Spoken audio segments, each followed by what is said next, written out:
नमस्कार साथीहरू, स्वागत छ हजुरहरूलाई मेरो जानकी पौडेल युट्युब च्यानलमा। के गर्नुहुँदैछ? म त लुगा मिलाउँदैछु। श्राद्धमा गइरहेको थिएँ। श्राद्धबाट आउँदा त छोरीले स्वेटर निकालेर लगाएको अरे। ओछ्यानैभरि लुगैभरि पारेर गइछ। आएर त्यही मिलाउँदैछु। भुतुक्क भएर आएर लुगा मिलाउँदैछु। अनि चायसाय खानुभयो कि खानुभएको छैन?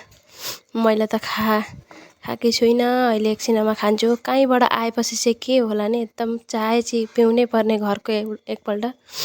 म जस्तो चाय लभर को हुनुहुन्छ कमेन्ट गरिदिनु होला। मेरो फर्स्ट भिडियो यो कस्तो लाग्दैछ त्यो पनि कमेन्ट गरिदिनु होला। म त यी आएर भल चिया पकाएर खाँदैछु। लाइक कमेन्ट सब्सक्राइब चाहिँ गरिदिनु होला। बाई बाई साथीहरू। Lots of love. Comment like subscribe चाहिँ गरिदिनु होला। भुल भएको छ भने पनि कमेन्टमा चाहिँ भनिदिनु होला। बाई।